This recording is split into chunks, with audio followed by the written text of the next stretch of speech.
Hi, welcome to B&B RV. We're at 8101 East 40th Avenue in Denver. Our phone number is 303-322-6013. We're going to walk around the 29G. This is a Class C in a rental fleet. We'll start here on the outside, then we'll show you the inside. Up here on this first compartment is where your generator's housed. That's the exhaust for your generator. If you have kids around, make sure they know that it gets hot. But that all runs from inside. You don't have to do anything outside for that. This first compartment is just the propane. The propane isn't a self-serve item. You're going to pull into a truck stop, campground, U-Haul, someplace like that. They fill it for you. In most cases, you won't need to get that filled on your trip until the end. If you have a value or works package with us, then that's all included. This is your dump area on this particular coach. So what you'll do is, that's your dump valve. We'll show you in a second where the hose is located in the bumper. You're going to bring that hose up, take this cap off, put it on here, put that down into the drain, pull this top lever straight up. That's your black tank. So that's your toilet. Dump that all out first, close that, then dump the gray tank. That's soapy water from your sinks and shower. That'll help it rinse out that dump hose for you. When you get all done, take the hose off, put the cap back on, close this door, and then go put the hose back in the bumper in the very back. This is where you would hook your hose if you're going to hook up to a city water connection and just leave your hose hooked up for pressurized water. This is an outside shower. If you come back and you're dirty, muddy, whatever the case, there's an outside shower here that you can use. This compartment is your electric.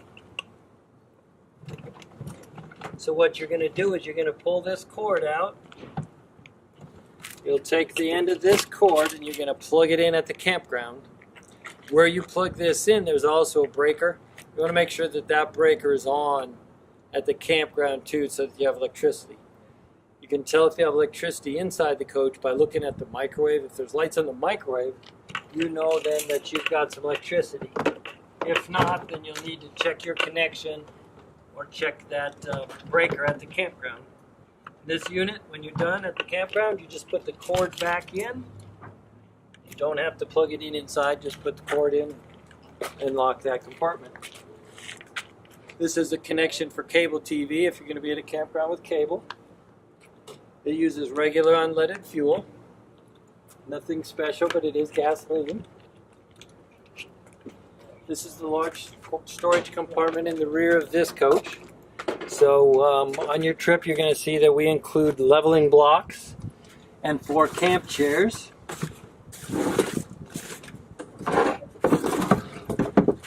So you're going to have leveling blocks that consist of 3 steps. So when you park, if you're not level, if the back's low, the front's low, the side's low, wherever's low, you're just going to put these in front of the wheel, in front of your tire, and drive up on them 1 or 2 levels until you get level. And there's a level included in on the dash, and we'll show you for that. So you have 4 camp chairs, a water hose made for the RVs. It's lined so that it doesn't taste like hose. You have a cable TV, and we include some gloves that you can use while dumping. The rest of that compartment is just for your storage. This is the compartment that houses your sewer hose. So when you get ready to dump again, like we showed you, just take this hose up, hook it up front, put the hose away, put that cap on nice and tight, get it started right here. Sometimes they want to fight with you, I guess.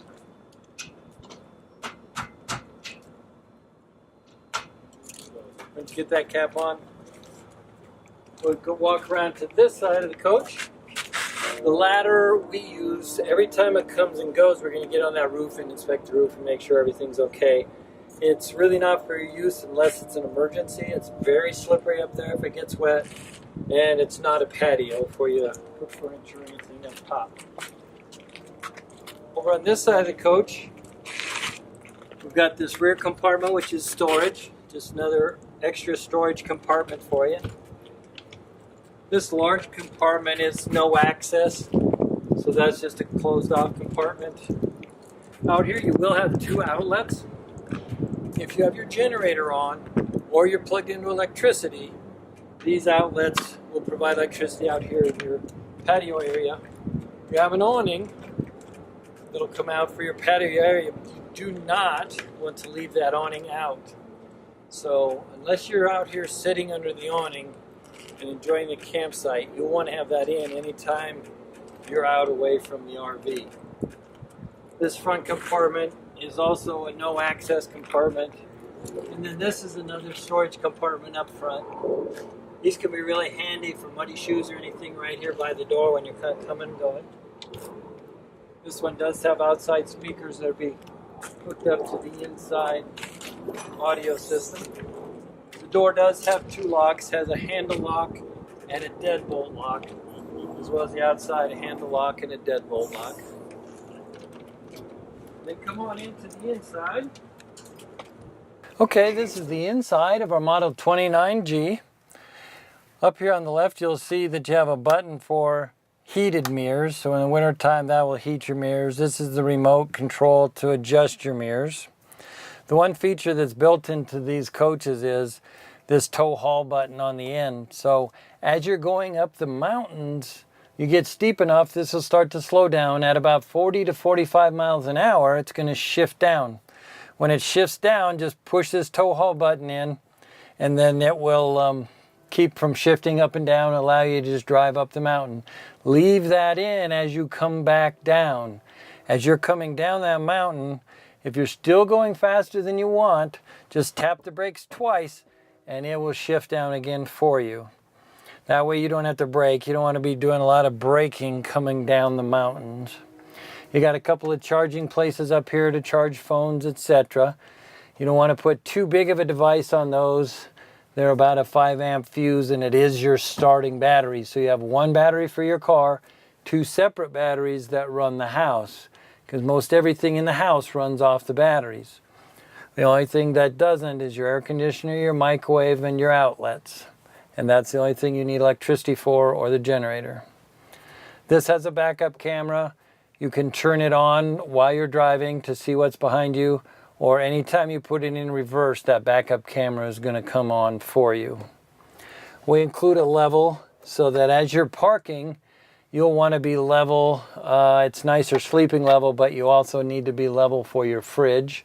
There's sort of a rule of thumb. If you're going to park for 15 minutes or more, you need to get level or shut off your fridge, and you don't want to shut the fridge off too long. So you want to park pretty level. You know, if you're somewhere where you think you need the emergency brake, park somewhere else. We discourage the use of the emergency brakes on the units. But this level will help you make sure you're level. If you're not quite level, you can use the blocks in the back. So whichever side is low, just drive up on those ramped blocks to get this to level. It doesn't have to be perfect. That bubble's touching the black circle, you're fine, but you want to be close to level for the fluids in the fridge to be able to circulate properly. Up on top, we have a bed. So this piece will flip over to become the bed, and there's a ladder. It sits down here. There's more room for that ladder once we slide this slide out, which we'll show you as we get back to the control panel. There's a curtain here. That's a privacy curtain. Velcro's around the front here to block that area off for privacy. There's another curtain here that pulls across just to block off this bed area at night. In this cabinet, we include some matches, a fly swatter, and some of our custom playing cards. There is a manual, so now we have a manual for every one of these units. Everything in here is covered under this manual, so any questions you have are in here. Up here in this particular unit, this little button right up here is connected to your television, so that's your antenna booster. Anytime you're going to watch broadcast TV, you want to push that little button in and see the tiny little green light. If you're going to be hooked up to cable or your DVD, which is up here in the cabinet, you're going to want this out. So that's just your antenna booster. This is the antenna for it. It doesn't crank up or down, it just swivels. And you can turn that for better reception, but it's all digital, so usually you won't notice too much difference one way or another. This sofa turns into a bed. You're just going to lift this up, fold it out flat to be a bed. You'll have a lot more room once we slide this slide out, which we'll get back to here in a second. And then you just close that down to become your sofa. This is another sleeping area. There's a handle right under the table. You just turn this handle. Just turn that handle, push down on this table. You move these cushions out of the way, it's going to run all the way down to these rails, and then these 4 cushions are going to make a bed. When you get ready in the morning to pull this back up, you just lift it up, turn this handle. That's an upgraded table. It's called a Dream Dinette. It means you have no leg in the way. Everything's mounted to the wall, out of the way. This has a nice big TV that you can watch from the end of the dinette or any of the seats on the sofa. The TV is connected to the DVD in this compartment here. So that's more storage in the kitchen plus your DVD player. And in this cabinet down here you'll find your remotes and a couple more drawers for more storage. We upgrade everything from head to toe in these coaches. You can see this is a nice stainless steel sink with an upgraded faucet. We include an oven and a microwave. So for this oven, what you're going to do is you're just going to turn on the burner and hit this spark and it will light for you. However, if you're going to use the oven, you do need to turn this to pilot. Hold in the pilot. While you're holding it in, you need to reach in. It's about 2/3 of the way back. There's a little finger sticking down. And light it with matches or a lighter. So hold this in and light it. It takes a long time. For some reason, it just takes a long time for that gas to get there and for that oven to light. You swear it doesn't work, and then it finally lights. It's a small little pilot. It's not going to poof and get you. After that lights, hold that pilot another 30 seconds or so, and then you can turn it on to the temperature that you want and go ahead and use the oven. Microwave, just like home. If there's lights on the microwave, you know you have electricity. That's an easy way to check if your electricity outside or if your generator's working. That'll light up a couple of lights on there. This is a control panel for this unit. It's located right here in the middle, so everything is controlled here. This is your generator. So all you're going to do is hit start here to start the generator. Just hold that down until it starts. Give it a few seconds after it gets going, and then you'll have electricity. The only thing you need your generator for is the air conditioner, the microwave, and outlets. Everything else is going to run off your battery. Anytime you run that generator, plug into electricity, or drive the unit, you're charging your batteries. This is all of your gauges. So you have a propane gauge, battery gauge. We tell you not to, not to rely on this battery gauge. With deep cycle batteries, they're good, good, good, bad. So you're not going to see this gradually go up and down. So it's easier just to know that if you're dry camping and you're not plugged into electricity for a day or two, depending on whether you're using that furnace or not, because the furnace does wear the batteries down the fastest, you're going to need to drive or plug in or run that generator. And we'll go over that with you when you get here and find out exactly what your plans are for your trip. The rest of these buttons are for your water. You have a freshwater tank, a black water tank, and a gray tank. So we'll start you off with a full fresh tank. Your fresh water will be full of good Denver water. The black and gray tank will be empty. As those fill, you're going to dump them. When you dump those tanks, especially the black tank, doesn't always read empty after you dump it. Sometimes there's going to be little particles that hang up on those sensors. So just be aware that if it doesn't go all the way to E, that's why. We do include a bucket of cleaning supplies and a trash can in the bathroom. So you can take that bucket, fill it with water, and dump it down the toilet. That sometimes will also help rinse off those sensors on that black tank. The rest of the gauges here, this is your slide. So you just have extend and retract. You want to make sure that you don't have anything in the way, the seat backs out of the way, and then hit extend to send this out. You're just going to hold this button down until the slide gets all the way out against the wall. You want to make sure that your slide is either all the way out or all the way in. In between, it won't be as sealed. So you got big seals all the way in and all the way out. Just once it gets all the way out, you just let go of that button. These next two switches are for tank heaters for winter use. And you really can only use those heaters if you're plugged into electricity and you need them for cold temperatures. So if you're going out in the winter, we'll also address that when you come in, check in. Water pump, anytime you're going to want onboard water for anything, you're going to use your onboard water, you need the pump on for the sinks, toilet, shower. Your water heater in this unit has two options. If you're plugged into electricity, you can use a 110 volt electric option to heat your water. If you're not, then you can use the propane. So this is electric or propane. You don't want both on, just one or the other. So if you're plugged into electricity, it makes sense to use that to heat it. Otherwise, go ahead and use your propane. This is your air conditioner and furnace. So a little button here, you're going to push over to the right for heat, push over to the left for cool, and then just set the temperature where you like it. We recommend just leaving the fan on all the way to the left, which is auto high, so it will automatically come on when the furnace or the air conditioner come on and go off. As you move to the back of the coach, you come to the refrigerator. It is all automatic. It will run on both propane and electricity. So when it's on propane, you're going to have the orange light on the bottom. The only thing you have to watch for on this is if this orange light is flashing, somehow this went out. You're just going to turn it off and turn it back on. If you plug into electricity, the orange light will go off and you will only have the green light because you're on electricity. So the only thing to watch for there is if that light's flashing, turn it off, turn it back on, and it'll relight automatically for you. These are a nice good sized fridge with a separate freezer. This will all be cold and ready when you come pick up your coach. Our bathroom is located in all-in-one here. So you walk into the bathroom, you've got the toilet. What you're going to do is just push this pedal to flush. Part way down, we'll add water all the way down, we'll flush it. We include a trash can and some cleaning supplies.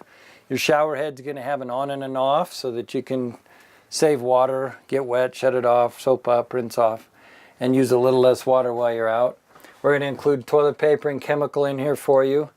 Anytime that you go dump your black tank, once you're done dumping that tank and you come back in, take one of these little pouches out of the bag and put it into the toilet and flush it down. That'll help keep it smelling better and keep it from, it'll help biodegrade it a little quicker. There's toilet paper in there. You want to use the RV and marine paper. You don't want to use household paper. The thicker quilted northern and such will sometimes just get in a ball in the tank and then not allow us to dump that tank. So go ahead and use the RV and marine paper that's made for that purpose. Moving into the bedroom, we've got an upgraded queen mattress, pillow top mattress in all of these. You're going to have a light switch and a second switch in the bedroom, which is for the bedroom slide. So you're just going to hit retract to slide this slide all the way out. And just like the living room and kitchen slide, you want to hold the button down until it gets all the way to the wall. You want it all the way in or all the way out. So just hold this down. One of the nice features of this model as well is that you have an operating window on both sides of the bed for fresh air. On the wall here we have a radio, audio system, a TV in this bedroom, and that's an emergency exit. So those thread handles will flip and the window can flip open. In case you can't get out the front somehow, you can get out the back. This is the Model 29G.